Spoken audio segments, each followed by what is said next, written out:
Alrighty, so we'll just go on. I guess we should probably do these in kind of numerical order. So let's see here what we've got.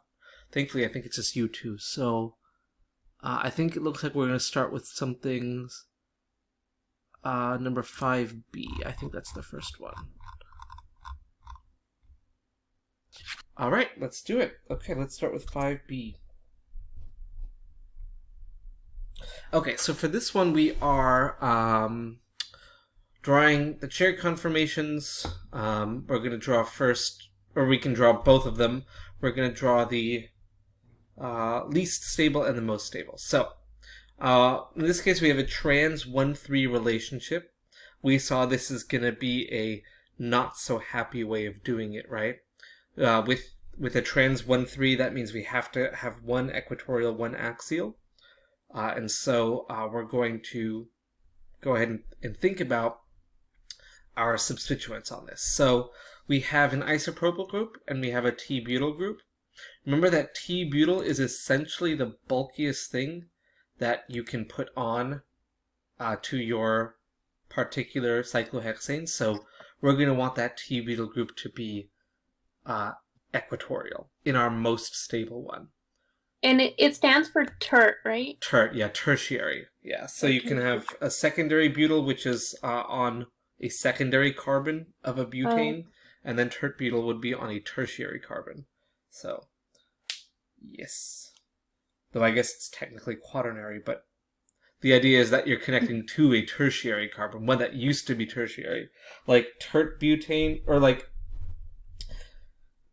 this is tert butane right here, where you have an H that's attached to the central carbon there. That is a tertiary carbon. And so if you stick that as a group onto something, it will become a quaternary carbon, but the name still remains from when it used to be tertiary before we attached it to our thing.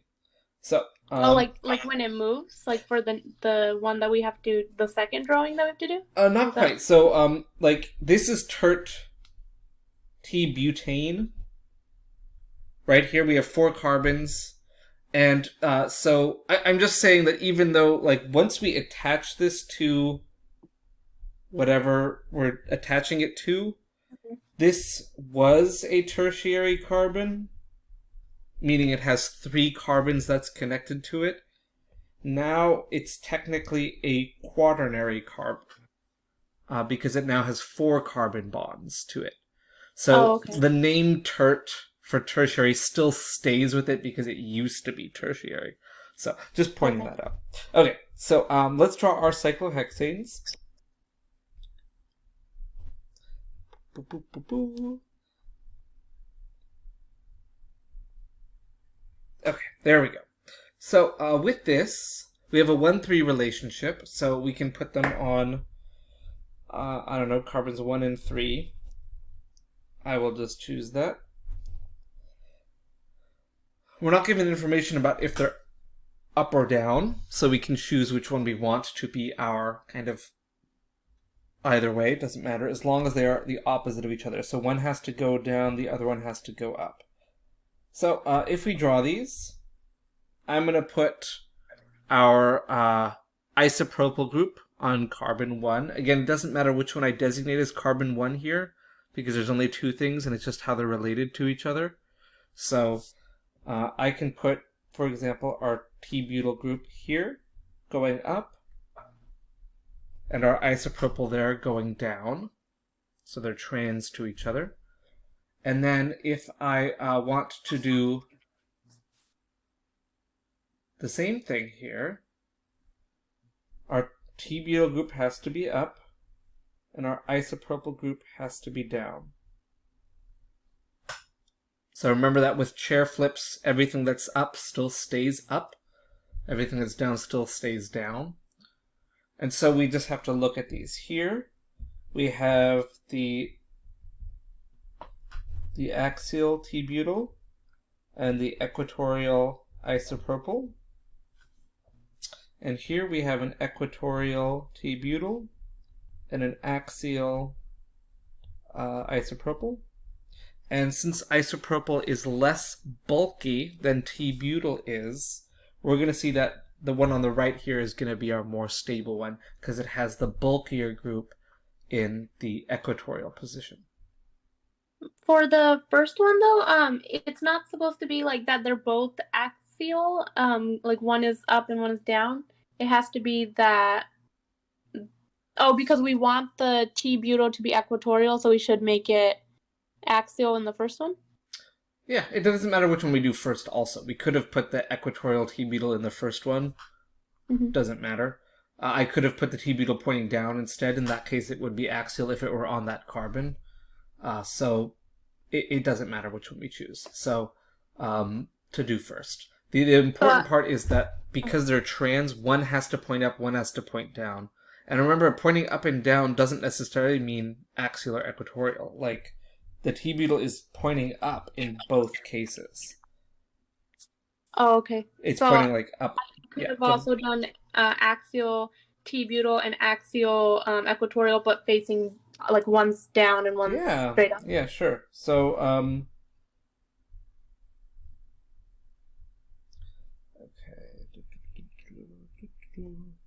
okay.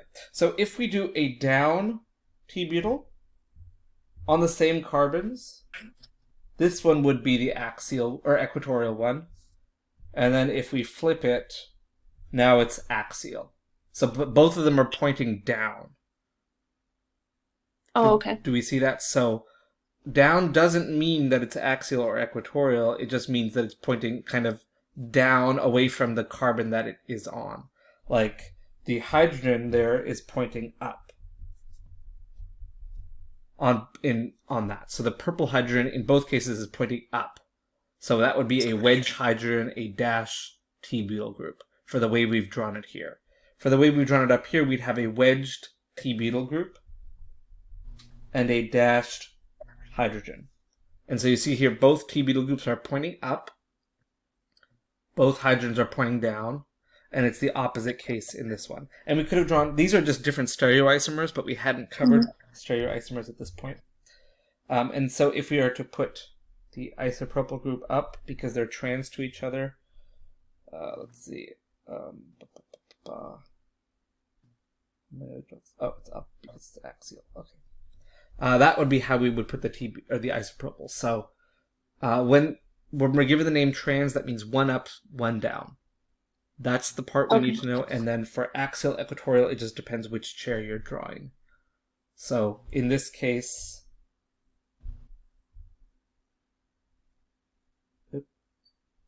I kind of got it. Oh. And then we have the, I guess I meant to copy that. Alright, let's undo all this stuff. So in this case, we have the same thing as here. But it would be a different stereoisomer, but again, that doesn't matter right now. Pretty much they can be, I can make them either both, like both axial or both equatorial or one equatorial, one axial, as long as that when I shift it, it's the opposite, right? In the next one? Correct. And then also, go ahead. Because it's trans, one would have to be, like if I make them both axial, then one would have to be facing down, one facing up. And if it was equatorial, then one would have to be facing to the side, like going slanting down, and one facing kind of slanting up. It depends where you're putting it, because some of the like axial or some of the equatorial positions are slanting, and some are like up, and some are slanting down, right? That just kind of depends on the way you're doing it. So, you have the right. Yeah, you're correct in saying that. If they're both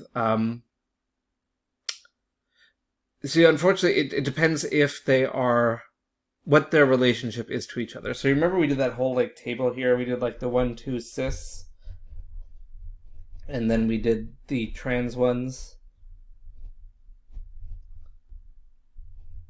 We looked at all the relationships that we could make with disubbed ones.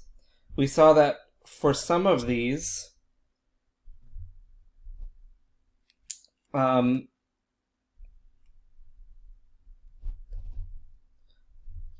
with these particular three, we have to have one axial, one equatorial. So depending on which case you have. Okay, and so like here we have 1, 3 trans, so Exactly. we would have one axial, one, and it doesn't matter which one I made, axial or equatorial, but because the bulkier one is T-butyl, you want to end up in equatorial. Correct. So you'll draw one of them. Stable. Yeah, exactly. So because you're drawing both, you're going to draw one of them with the T-butyl axial, one of them with a T-butyl equatorial. Okay, but that makes sense. Yeah, but the important bit still is that whichever way you choose to start it with. So let's say you draw this molecule first, and your T-butyl is pointing down. Make sure your T-butyl is still pointing down in your chair flip of it. So again, you see we're pointing down, whereas the hydrogen is pointing up in both cases. So just okay, make sure so when consistent. I make it T-butyl equatorial, then it has to be facing down still. Correct. Yeah. Okay. Okay. And then for all these other ones, for these other three cases, you can make them both the same. So you can make them both axial or both equatorial. And so obviously the better choice is to make them both equatorial if you have one of those three relationships. Okay. Okay, cool. Let's see here. So that was 5B. I think that's... Okay, and then next, I think, is some of the naming stuff. Yeah. Okay, so number 7, we have number, I think, 14 and 20. Okay. So, 14. So, is it okay if I just redraw this one as, like, line angle without worrying about all these CHs and stuff? Yeah. Okay, cool.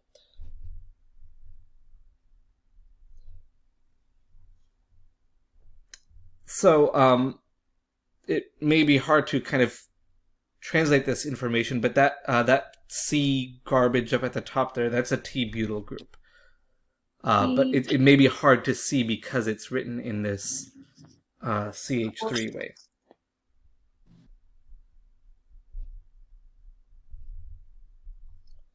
So we have T-butyl. And we have... How could we tell it's T-butyl? That's the substituent name for that thing. So, if you remember way back when... I'm going to save this. I should do that first. Okay. Let's go way back when we... Gosh, I don't even know when we started talking about this. Oh, like add up the carbons? Yes, there are 4 carbons there, yes, but I want to show you... I think we started on this day, where we talked about various substituents.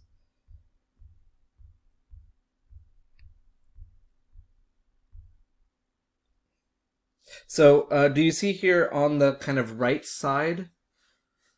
On this little chart, we had named some of our substituents there. So, I see. So tert-butyl is that group where you have essentially an isomer of butane. In case it's 2-methylpropane technically. That now is being stuck onto our carbon chain.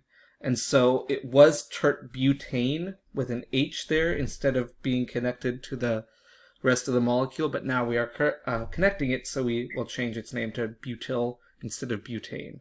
So it's just one I would make sure that you kind of keep in mind. All of these actually should be kind of kept in mind. So, okay. Okay, so, because that one's, it's got just a special name, it's a common name. So that's why we just have to learn that as T-butyl. So it's now just a matter of putting things in order. So we want to go alphabetically. And so butyl comes first. So we'll want to number it like so. Cyclohexane will be our parent. So we're going to name this 1 T-butyl, 3 methyl, and then our parent is cyclohexane. If you didn't like the T-butyl name, even though it's totally acceptable to say T-butyl, you could say instead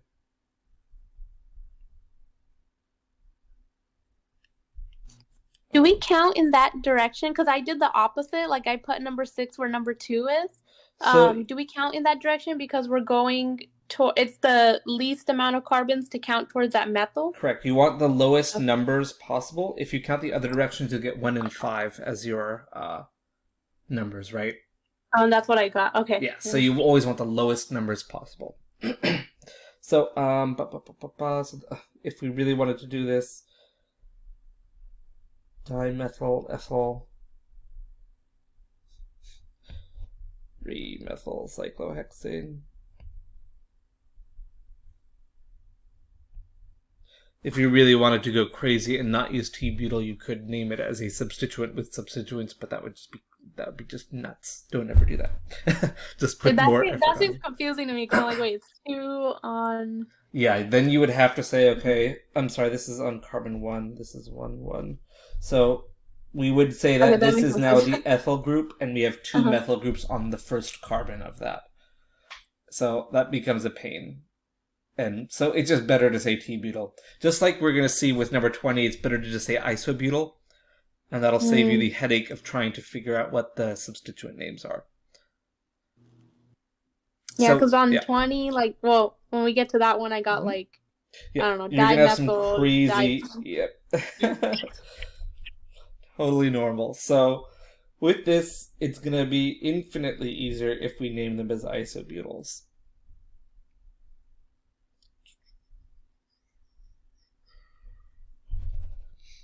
So an isobutyl group, so if we just kind of review these for all the various butyls we have regular just N-butyl, or we can just say butyl. We can say, let's try that again. This one would be sec-butyl. So it's on a secondary carbon in the butyl, on the butane. We have the T-butyl, which is kind of all 3 methyl groups there. And then we have the isobutyl. I don't know why so this is whatever carbon chain we're on. Isobutyl is kind of the same as sec-butyl, but we have the carbon 1,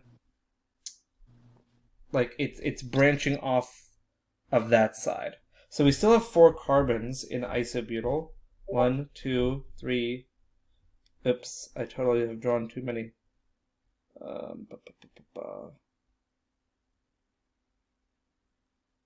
Hold up. Oh, I see. Yeah, there we go. So with the isobutyl, we still have our 4 carbons, just like with regular sec-butyl or tert-butyl or N-butyl, but we usually don't write N. N means normal, but we don't typically write that. So all of these have 4 carbons, which is why they're all called butyl groups. But they just have special names. So you'll want to be familiar with these because it's going to be a lot easier than trying to name them as substituents with substituents. So if you were to name them as substituents with substituents,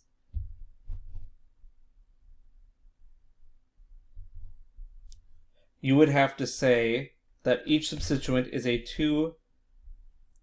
2-methyl propyl group.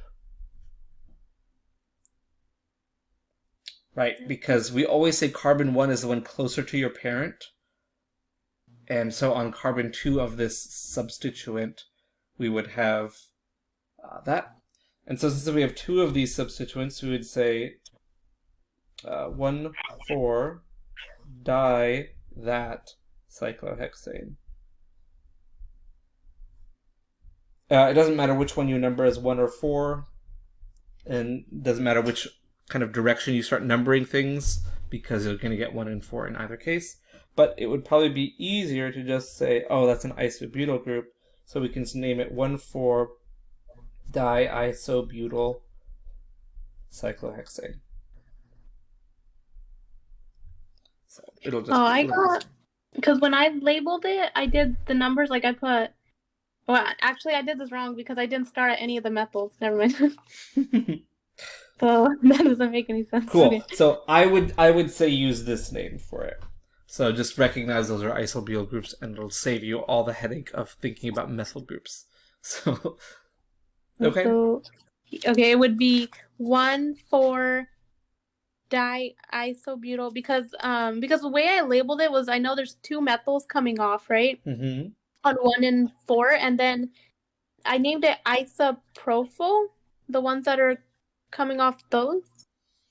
Oh, I see. Okay. So you typically, I see. So you name them like isopropyl methyl kind of things. Yeah. Okay. You can't do that because you want to still have your longest chain of the substituent. So by naming it as a methyl substituent with other carbons on it, you're not including the like longest chain of your substituent there. So okay. Just easier to just do this. Okay, so just say it's isobutyl, Yes. 1,4-diisobutyl because there's 2. Because there are 2 of them. And then cyclohexane, which is the one in the middle. Which is okay. apparent, yeah. So I'm not going to complicate it. I'll leave exactly. it at that. Yeah, you're making it harder. So cool. All right. Okay. Those are any other questions on that one, or those ones? No, I think just not going to try to complicate it and just take it as isobutyl. That's it. Sounds good. Okay. So let's do a number 9 then. So we're discussing types of strain in this thing. This horrible compound. You could draw them up, of course, instead. Doesn't matter. Same side, though. Cis-1,2-dimethylcyclopropane. So, if we want to look at this molecule, we have 2 types of strain here. We've got these bulky methyl groups. I mean, they're not that bulky, but since they're right next to each other, they are considered bulky. Remember that rings, just like double bonds, we can't rotate things around them. So these are stuck as eclipsed. So they're constantly banging into each other because there's nowhere for them to go. They can't rotate around because that ring is locking them in place. I put, instead of like CH3, I put H2C and then H, which becomes like a methyl group, right? Like CH3? Hold up, let's see. So like this? Yeah. Or like I put two lines though, like one to the H and then one to the H2C.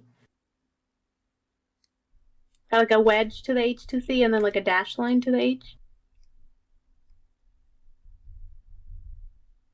This? Or does that not make any sense? Nope. Because now you have a carbon with only 3 bonds. Oh, okay. Then I did it wrong. So you'd still need CH3, because methyl groups are CH3s. So if you want to draw it with wedges and stuff, that's totally cool. You can even write this as HC3, that's fine. Either way is cool. And you can still have your hydrogen on the dash in the back, that's fine too, but just CH2s are kind of within chains. Anything that's terminating a chain is CH3.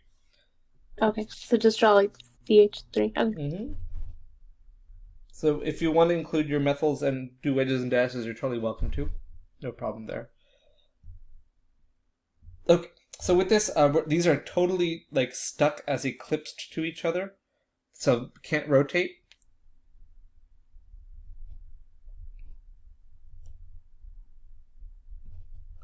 And so that is going to be torsional strain, right? We saw that when we do it with all those Newman projections and things moving around by the degrees and all that sort of thing, we saw that when we have staggered conformations, we have lower torsional strain, and when we have eclipsed ones, we have higher torsional strain.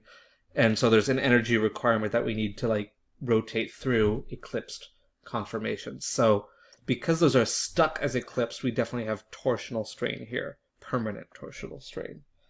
And then we also know that 3 and 4 membered rings, these two things have a lot of ring strain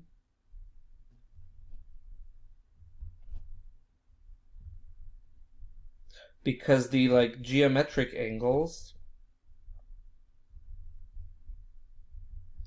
are like way too small for tetrahedral carbons. So carbons want to be tetrahedral with 109.5 degrees here. We're looking at about 60, which turns out to be 72 because things buckle a little bit. And we're looking at about 90 degrees there, which also is a little bit... No, that one's about 90 degrees. So we have strain there, ring strain is what we call it, because these angles are so much smaller than the ideal 109.5. So they're forcing electron domains closer to each other than they would normally like to be. And so that's what ring strain is. So we're doing the same thing with torsional strain. We're forcing electron domains to be too close together, which is a cause of instability or strain.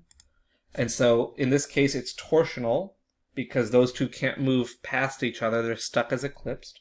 And here it's also ring strain because those bonds there are forcing these terrible angles. So we're gonna I got that concept, but I didn't draw it right. That was the only thing. That's okay. Oh well, I mean, you got the right idea. So. I thought it was angle strain because there's 3 carbons in the main chain, so it's gonna be crowded, right? That's what I. Yep. So it's crowded, and it's also just not good because if you think about it, like 109 minus 60, like we are 49 degrees off. Like we're almost halfway of what we want to be. Because I drew like the perfect like cross kind of shape, and then it's showing like the 109.5, right, which is like ideal. Going from the H to the other H, I guess, right? And then or each one, I mean. And then this one is only the triangle is 60 degrees. Yeah. Right? Exactly. It's like half. And so it's almost half, right? So it's like it's so stuck together. If you were to try and now force these two together, I mean, I just drew them as H's, but they're carbons there. But like, think of now how they're smacking into each other. So there's not enough space. Not enough space. So this is ring strain here, or you can call it angle strain. That's fine. Cool. And the highest energy, like it would have more like how you show us the kilojoules, right, per mole. So it would be like it's less stable, right? Absolutely. The cyclopropane. Absolutely, by far. By far, absolutely. So, and then now throwing these 2 methyl groups on it, it just throws it through the roof. This thing probably, you would have a very hard time isolating this. It would probably just break apart. Okay. Because there's so much strain on this. So cyclopropanes are already tough. They already have such high energy. And now throwing on additional torsional strain is just ridiculous. Let's see if we can... I wonder if there's numbers. 1, 2, dimethyl... And because it's cis, it has more strain as well, right? Because they're going to be on the same side. Exactly. So they're stuck as therefore... If one was up, one was down, they would be staggered from each other. But since they're both like cis... Okay. Yeah. Okay. Okay, let's see. Let's see. Oh, I was looking for like numbers on these, but I guess I can't. But yeah, so it's just nasty. Nasty ring strain.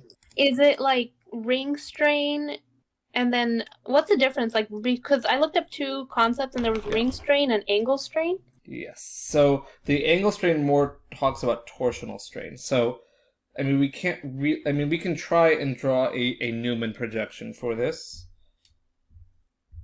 If we go ahead and do that. If we draw a Newman projection, it's going to be a little weird, but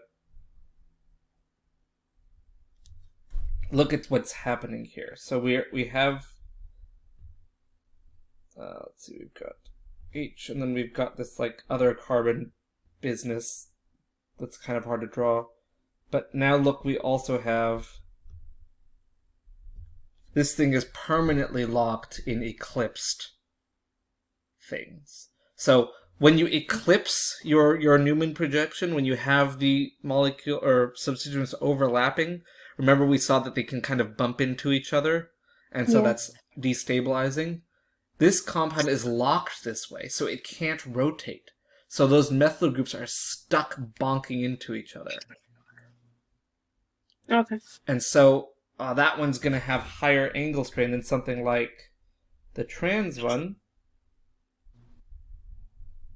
Which is spaced out, right? Which is spaced out, because now you got your methyl group down here instead.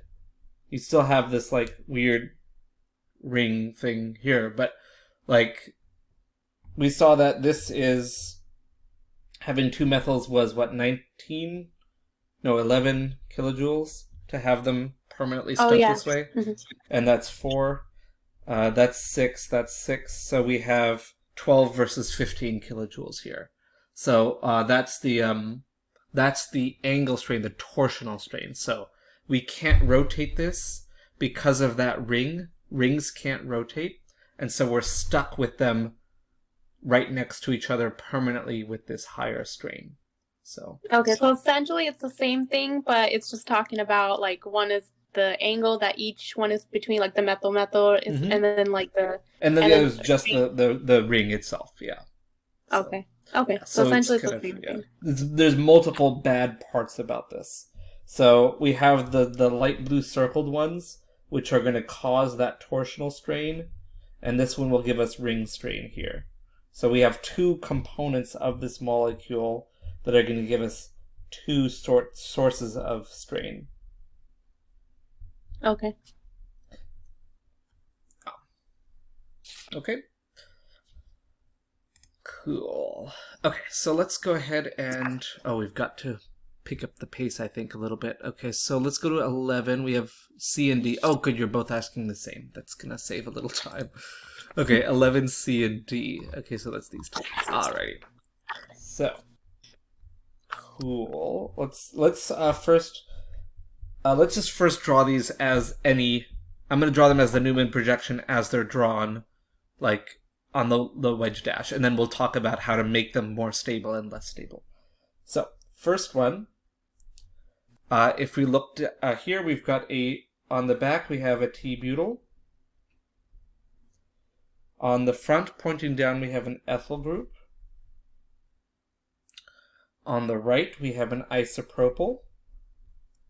And on the left, we have a hydrogen here. On the right, we have a hydrogen, and on the left we have... Oh, I'm sorry, am I looking at the wrong molecule? I was going to say, I don't see a T-butyl. I'm looking at part B. Okay, let's try this again. Oh.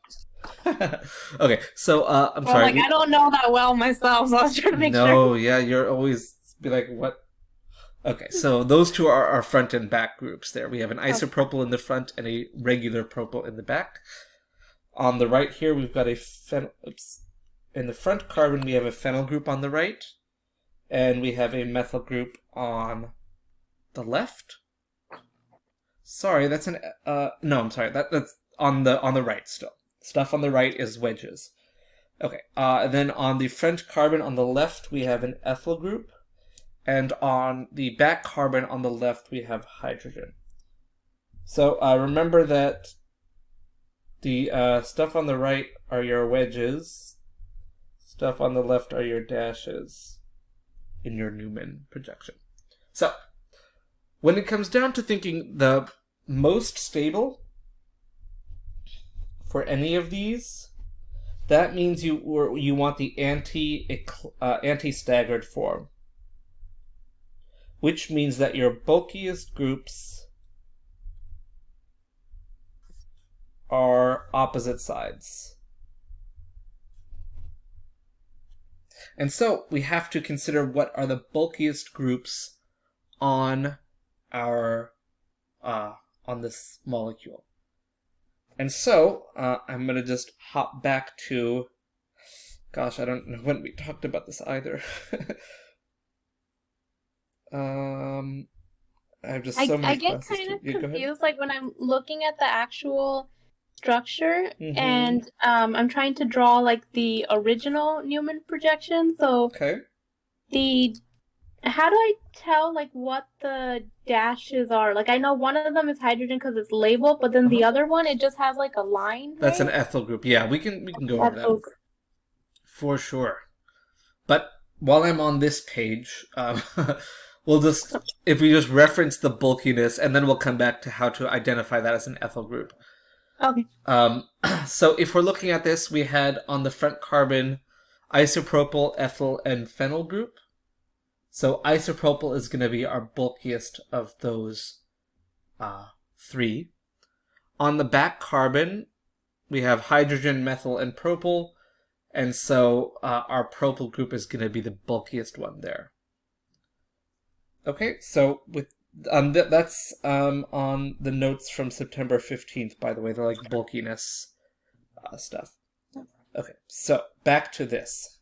How the heck do we identify that as an ethyl group? So I can see that it looks weird because we have that dash there for sure. So if we just have some carbon chain, are you able to recognize that as an ethyl group? Yes, because it's a line, right? Just Yeah. coming off of the... And so that the way that it's drawn there is just not giving us stereochemistry. So I could put this as a wedge, and it's still an ethyl group. I could put it as a dash, and it's still an ethyl group. Remember, if we don't write anything on it, those vertices still count as carbons. So that's the same thing as writing... well, here, it's the same thing. If we were to put our hydrogens on this, they still would go in like so. And so it's just showing the stereochemistry of it, of the ethyl group. So they're still ethyl groups in either case. It's the same thing as drawing this, but now we're taking that straight line and making it into a wedge or a dash. And they all mean the same. And that hydrogen is really ugly. Let me fix this ethyl group on this side. It's so ugly. Okay.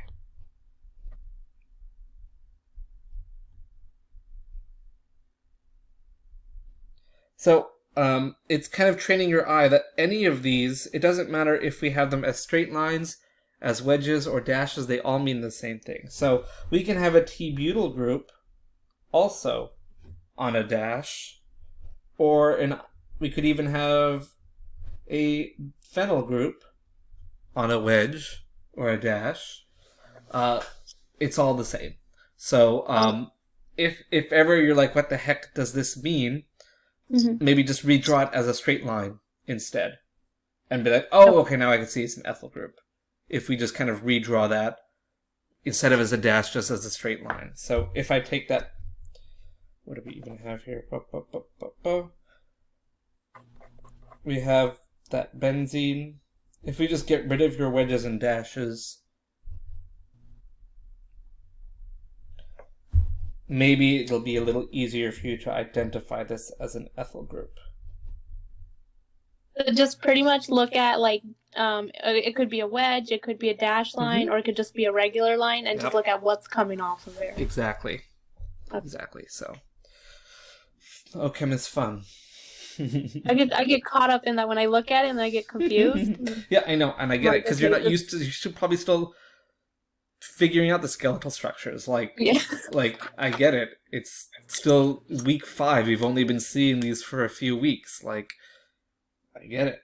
So, but anyways, ethyl group. Okay. Yes. So if we're looking at the most stable, we're looking at the anti-staggered, which is the bulkiest groups on the opposite sides, and the least stable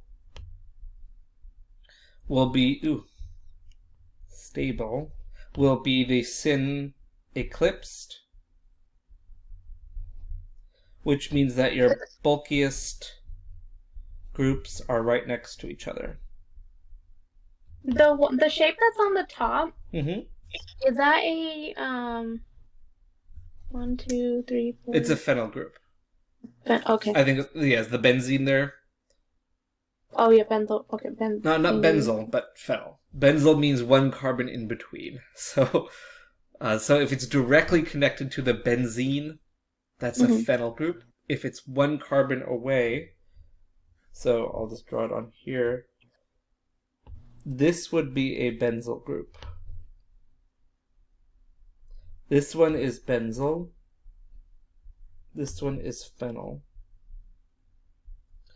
So do we see how they're one carbon away? Again, this dash or wedge here may be problematic. So for now, we can get rid of the wedge.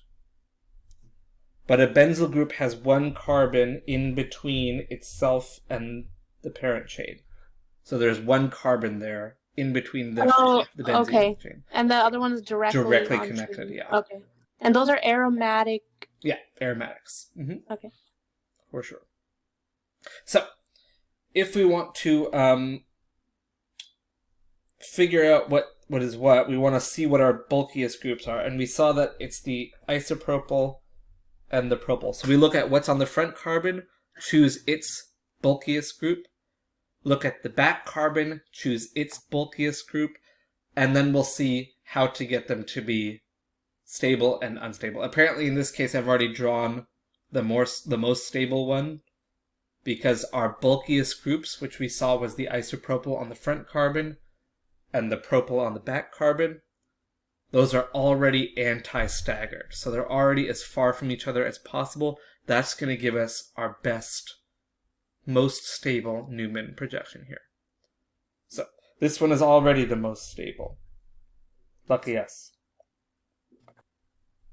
I'm going to copy this and I'm going to move it down so we can work. How do you tell where the propyl and the isopropyl are on here? Sure. So when you're generating it, when you're looking at the line here, let me do a new one. When you're looking at this thing, if we're looking at that, this is pointing down, right? That this methyl group, that's pointing down from where you're looking, right? That's the bottom of where you're seeing. Remember, if we draw in the hydrogens on this, those hydrogens are both up. And this is just looking at the line part, right? Not the substituents coming off of. I mean, it doesn't matter what the substituents are. With this, we're still kind of looking at it the same direction. So, if we're looking at this, that front carbon, we're looking at these two carbons, right, in our Newman projection. If we draw all the substituents on, or the hydrogens as necessary, if you're looking at that carbon from above, you see the methyl group as pointing down. And you see those two hydrogens. I'm going to make our hydrogens different colors. You see those two hydrogens, the green ones, as pointing up. Do you see that? Yeah, because it's on the top. Yeah, because they're on the top, exactly. I'm looking at the two lines that are coming off on the left side, right? By the phenyl. Oh, in the actual molecule? Okay. Yeah. That's where we're looking at. Yeah, right? we're looking at the things. Group is coming off of? Yeah, our first carbon in I don't have it drawn here, but our first carbon for that one is here. I'll actually draw it. So we have this thing here. We have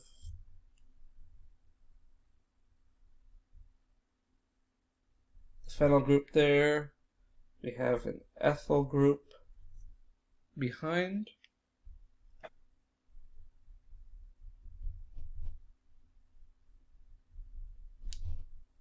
And then we have two more carbons. Okay, so this is our actual molecule. So if we're looking at this, these two subs are pointing up.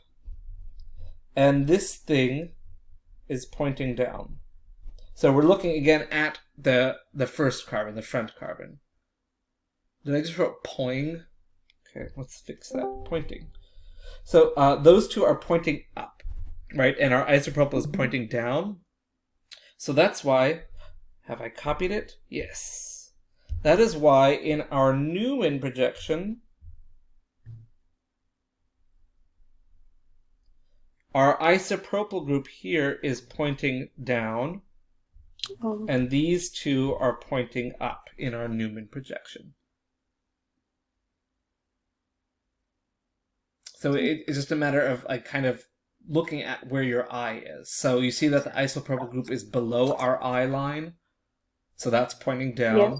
and the other two substituents are pointing up.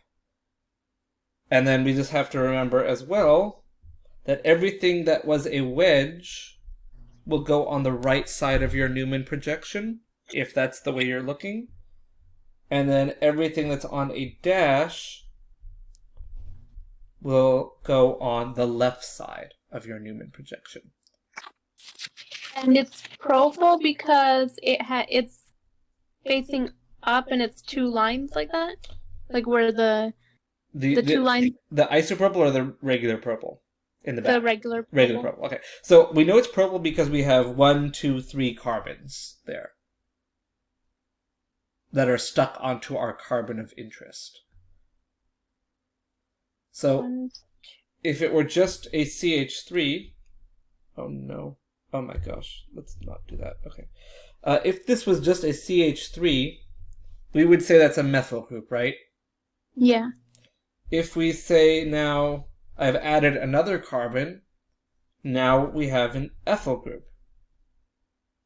If I add a third carbon, now we are a propyl group. If I added a fourth carbon, now we're a butyl group. Do we see that? Yeah, so it's going off of the total number of carbons? Total number of carbons attached to that back carbon, yeah. So remember, with these projections, we're looking at stuff that's attached to the two carbons we're looking at. So in any Newman projection, we're always focused on two carbons, right? We have a front carbon and a back carbon. We're looking at those two and everything that's on those two. So I have those kind of as the green dots in our wedge dash structure. Those are the two carbons we're looking at. So we need to look at everything that's attached to the front carbon and everything that's attached to the back carbon. And the back carbon is the second one, right? Is that second green dot? Yeah, the one on the right. Okay, and so the first green dot, the first green dot has the ethyl, which is 4 carbons. Ethyl is 2 carbons. Or two carbons. Okay, and then the phenyl ring. Yeah. It has how many carbons? It's got 6. And I think I've drawn 5 in that table. Okay. But yeah. So 6 carbons, and then ethyl has 2 carbons. So it's 6, 7, 8, and then 9 with the center of that, right? As a carbon? The green dot would be a carbon, yes. But that's okay. So then that's 9 total carbons, right? Sure, yeah. Which makes it propyl? Is that how? No, not at all. So don't bother counting carbons with this. There's no need here. So the propyl on the back carbon, we are only looking at stuff that's on the back. So propyl means 3, right? Yeah. Right. So methyl is 1 carbon. Ethyl is 2. Propyl is 3. So if we're just looking at the back carbon, let's just do this.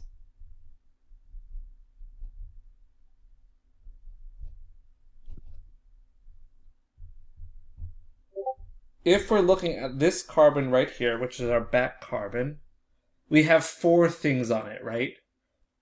Here's one thing. Here's the second thing. Here's the third thing. Here's the fourth thing. These are all the things connected to our carbon of interest, the back carbon.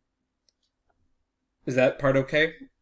Like we see these are the 4 things that are on our carbon? Oh, yes, okay. That line between the second carbon and the third carbon gets counted for that. I'm just putting that as R. So, I've lost my molecule again. Let's fix this 1 second. Okay.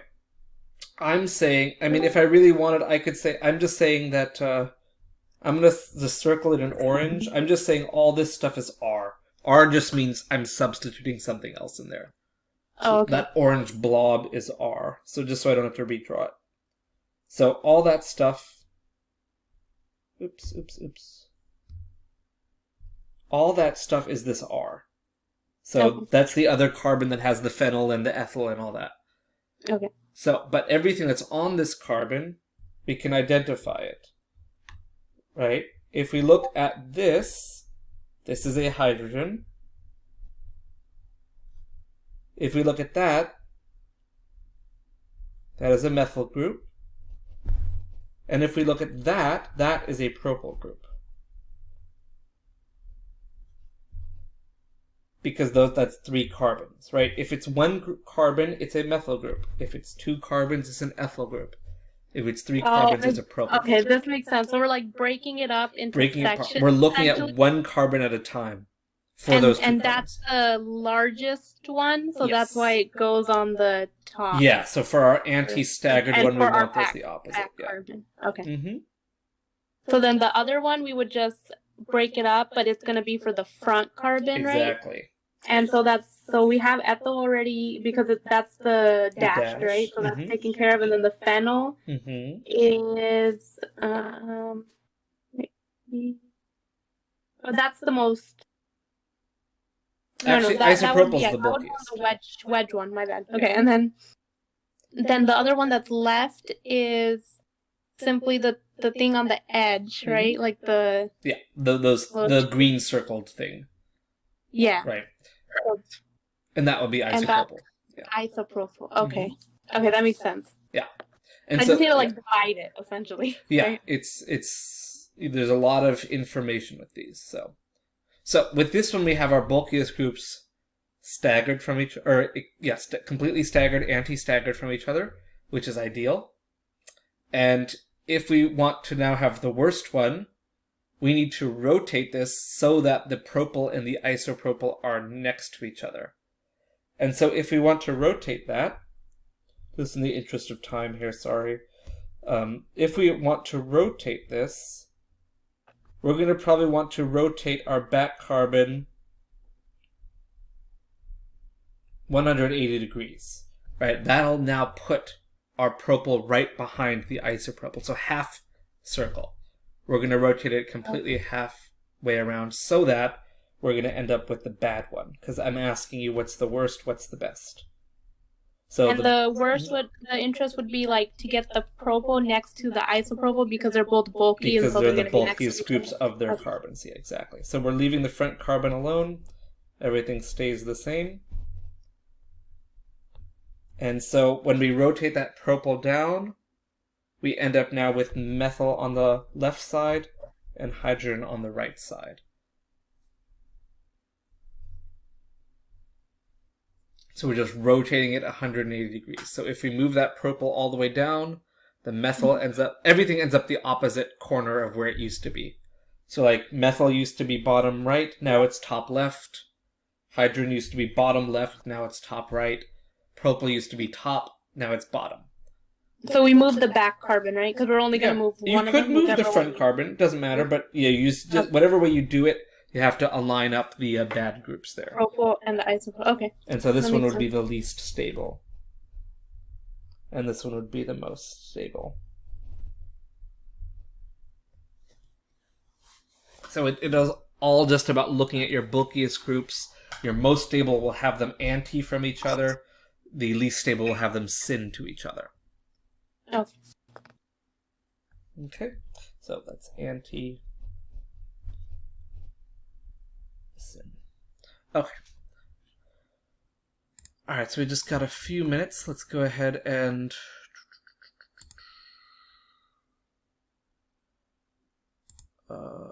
okay, we'll see if we've got time for Angie's questions, but if anything, I typed them out. Okay, so we have, that was, 11C? 11D, I'm going to just zoom through it, if that's okay. Got my Newman, I'm going to go ahead and erase all this stuff. So with 11D, what we're looking at, again, we have isopropyl down, we have methyl to the right, we have hydrogen to the left on our front carbon. In the back carbon, we have, looks like methyl up, a cyclopropane, and a hydrogen. So our bulky. I was about to ask what the triangle one, but I'm like, we just did the cyclopropyl. Yeah, we don't have an abbreviation for that. Normally we have abbreviations, but this compound would probably not exist. So, anyways, the bulkiest groups here, again, we're going to see our isopropyl in the front carbon, and the back carbon will have this cyclopropyl. Even though that's not on our list, we could say it's going to be bulkier than methyl, right? Because the other two are relatively non-bulky. We're throwing more carbons on this, so we're going to have a bulkier group there. So more carbons generally is bulkier, right? So with this, if we want to move them so that they are, since in this case it's super close, if I move 60 degrees that way, I can get them to eclipse each other. And so I'm just gonna... Because the cyclopropane would have 3 carbons versus the CH3 has 1. Just right? 1, yeah. So more bulky. More bulky, exactly. So I'm just going to move it so our cyclo thing is right there. Our green hydrogen moves up. Our methyl group moves up.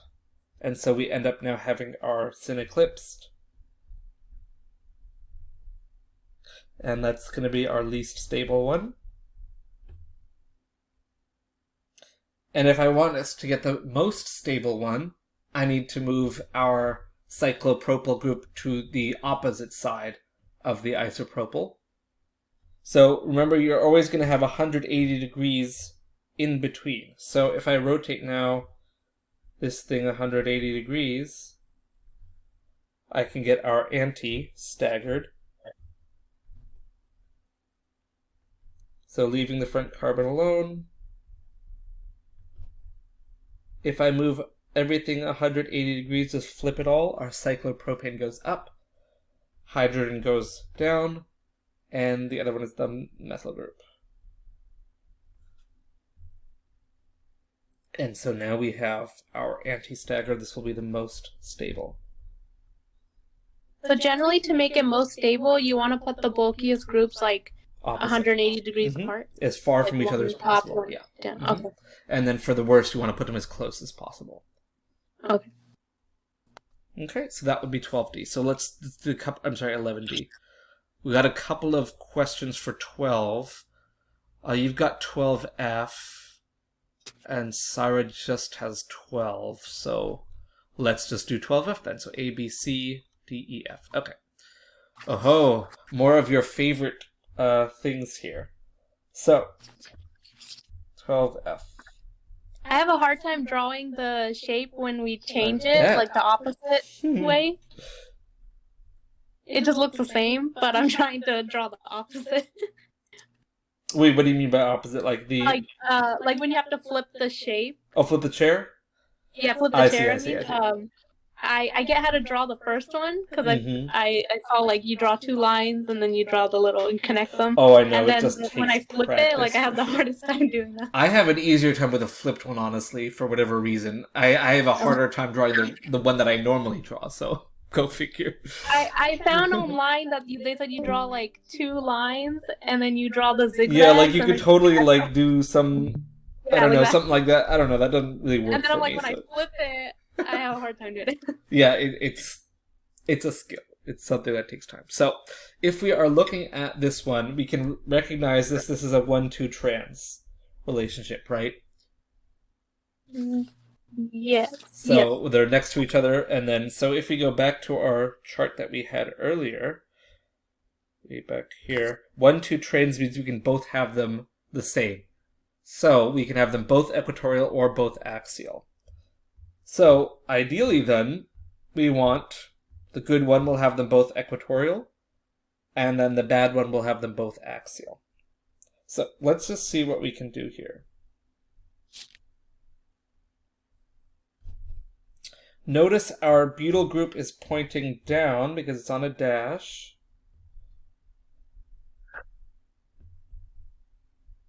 That one's on a dash. So it's pointing down.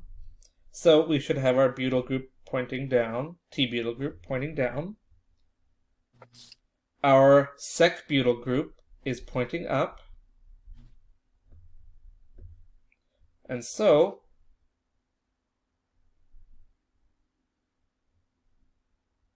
we can have that one pointing up. So we see here that the bonds that connect it to the cyclohexane, this one's pointing up, this one's pointing down. Okay. And in this case, they're both equatorial. Because those are the equatorial positions. If we flip this,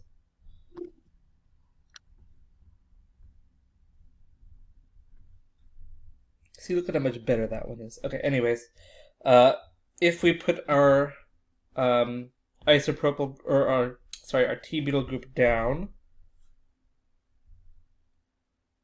and our isopropyl group up,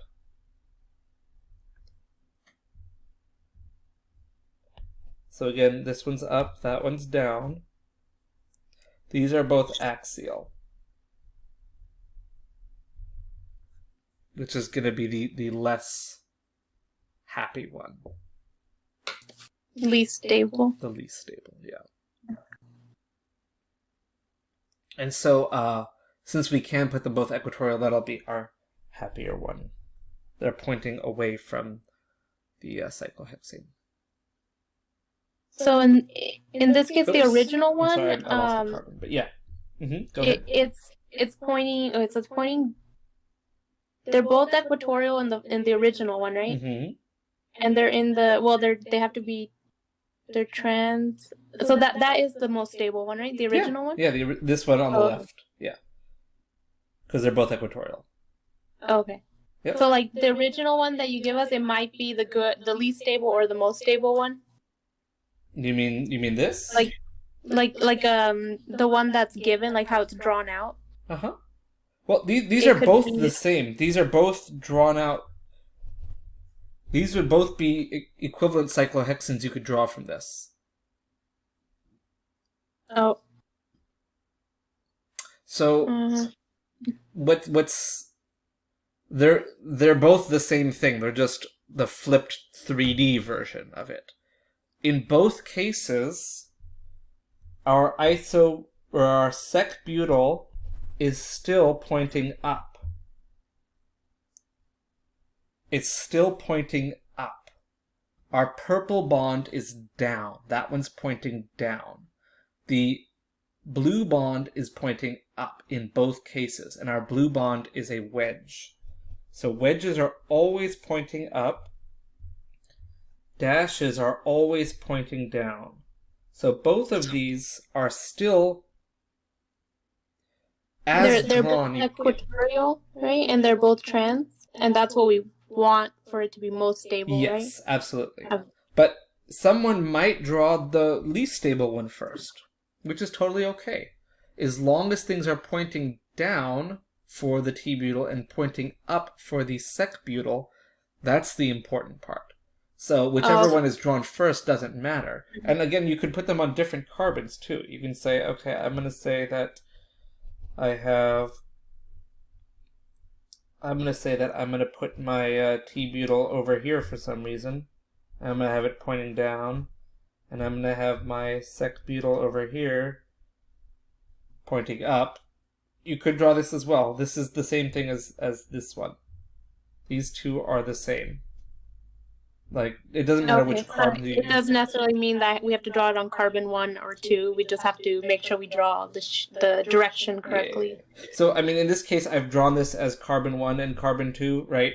But here, I'm just changing where carbon 1 and carbon 2 are. Oh, okay. Right, so as long as I'm consistent that they're next to each other, that's what matters. So, the 1-2 relationship means they're one carbon away from each other. And yeah. Oh, so that's the point of that. Okay, because it doesn't necessarily mean it's on carbon 1 or 2. It just means that it's relative to each other, like that's the relationship. Yeah, that's the relationship. Yeah, so that's what this means. So, yeah. So again, I was thinking like it's literally on like carbon. I mean, it usually is. It right? is on carbon 1 and 2, but yeah. we can choose where carbon 1 and 2 are. Because in a cyclohexane, no matter which conformation you have, I can say any of these are carbon 1. I can say this one's carbon 1, that's carbon 2, and therefore I can draw my molecules on those. Because it's a symmetrical shape, or yeah, like it's exactly. like, I can say that's carbon 1. I mean, we have totally the choice of where we do things. I can say that's carbon 2, that's carbon 1. I could say that's carbon 2 on that side. I have the total choice of where to put these. And that goes for any of, like, this is for cyclohexane, yeah.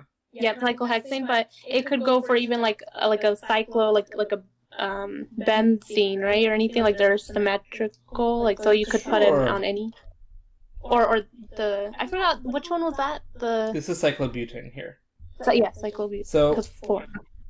Totally doesn't matter. I could also say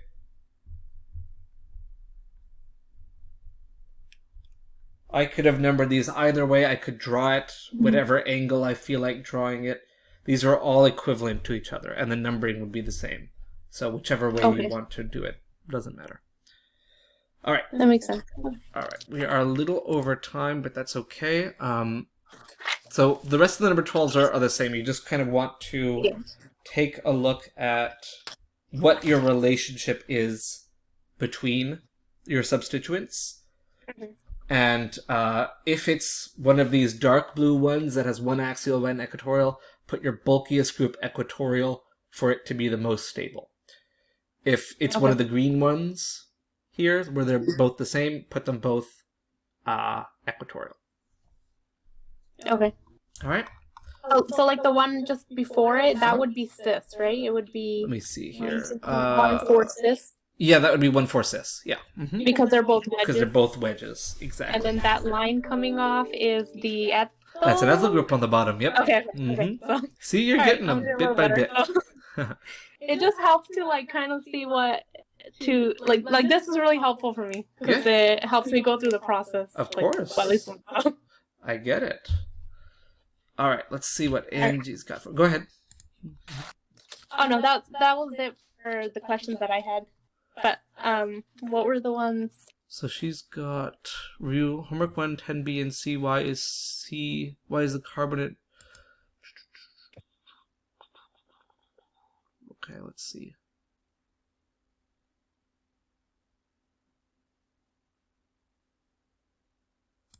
Okay, so got it. Let's take a look at the key for that actually, because I've got that somewhere around here.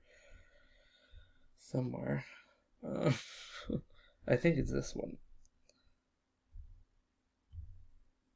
So we're looking at 10B and C. Okay. So 10B. So why is the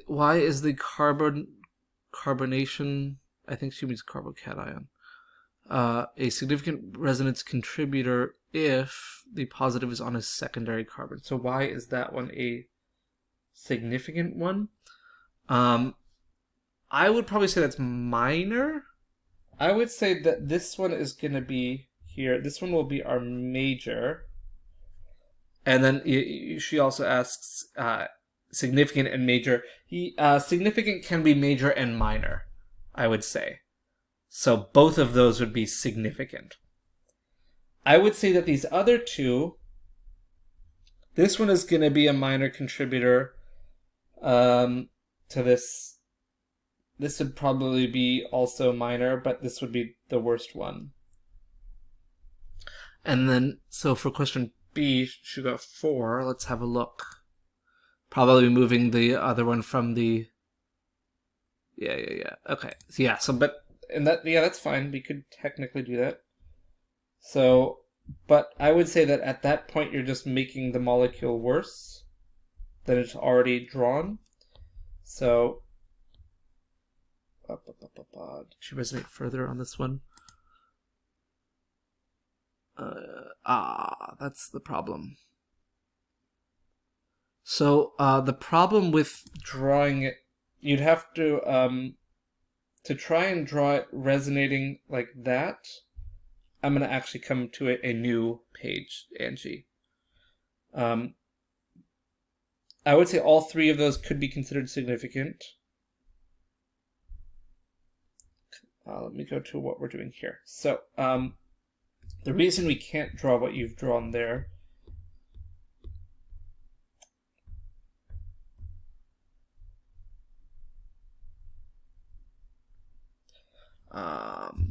what's our original molecule? Okay, that looks to be about right. So with this, we can't resonate this here. What we could do, we could resonate it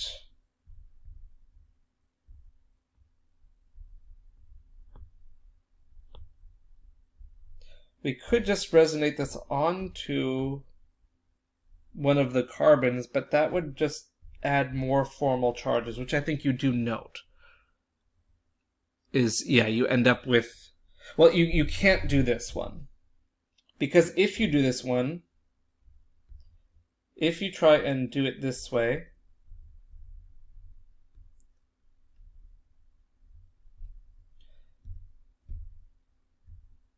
we have 1, 2, 3, 4, 5 things on oxygen. That's a no-no. Can't exceed 4 electron domains on oxygen. So, unfortunately, that's not going to work. Even if we try and move one of those into a double bond, then we're still going to have 5 things on oxygen. So, this is we cannot resonate this way. With that a kind of exterior double bond, we can resonate it onto itself or something. Probably it would be better to resonate the other way, actually.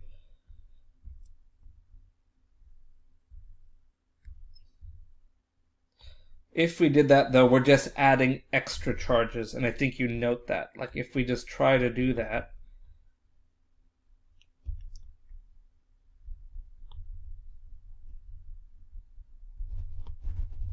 if we were to do that now, yeah, we're definitely just adding extra charges. So as a result, because this is obviously less stable to do this, just randomly break a double bond, I would say that this is insignificant.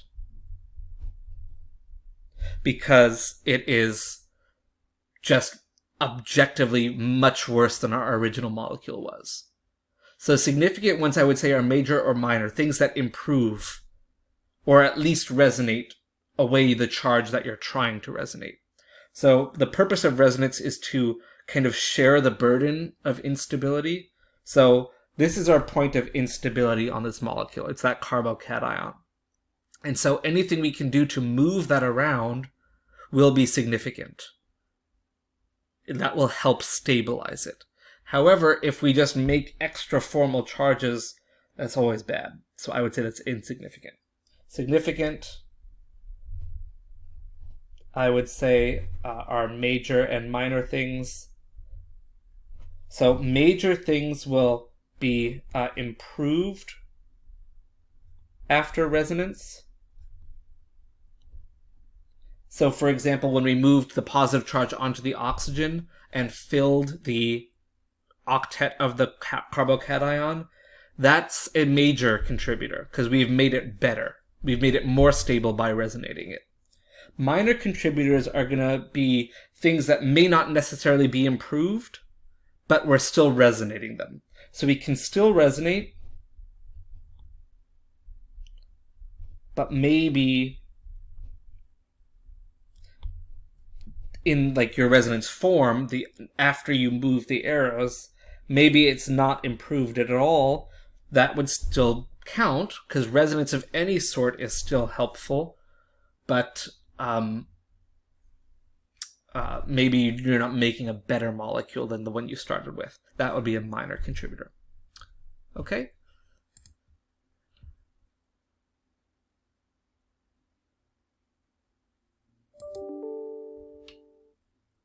So hopefully, Angie, that addresses that. For part C, why is that a significant one? Okay, I think it's kind of the same idea here. So yeah, obviously the one with the oxygen positive charge is going to be better, for sure. That would be your most significant. But again, still some sort of resonance. We're actually making it a little bit worse by resonating it to that thing over there, the carbon on the right. I'm looking at the one you've posted. So we are making it a little bit worse, but that's still resonance. So that's okay. We're not adding extra formal charges. We're still resonating away our point of instability. That's still a minor contributor. And so I would say, can we have a carbon on the first carbon for question B? What do you mean by first carbon? Instead of putting it as the negative charge here, switch those two?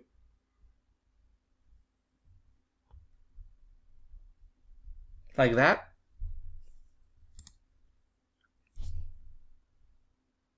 Is that what you meant? Okay, yeah, that would be even worse than the other way, because remember, we want carbocations to be more substituted, and we want carbanions to be less substituted. So when drawing it this way, I would say is insignificant, because now we've made it even worse. So by putting it there, we're adding two formal charges, which is always a bad idea, but now we've added the worst formal charges. So if we had to compare between those two, this one here, this one is better than this one. This one that I'm circling is better than the one I'm going to box, because we have carbanion on the primary carbon, we have carbocation on a secondary carbon. Those are preferred. So in either case, it's a bad idea to do either one of those, but if you were to do it, it's better to have the circled one, not the boxed one. Just because if we remember, carbanions are better primary, as in sticking on the end. Carbocations are better more internalized because of hyperconjugation. Okay, does that kind of clarify those questions a bit?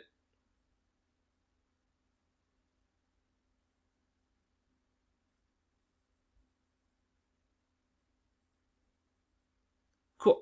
Yeah, I know this a lot. I mean, a lot of it is going to be processing time. So this, I would say, is going to be our like little handy go-to guide. I would say something insignificant. That would be something that adds formal charges to your molecule, or just doesn't address points of instability.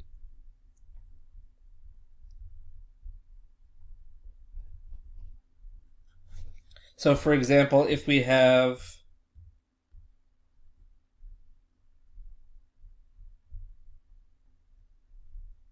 something like this, and we decide to just resonate our benzene around for no reason, that doesn't do anything, right? That has nothing to do with our carbocation. We would see, okay, yeah, I've resonated this, but so what? Who cares? Nothing's different. So this would be insignificant.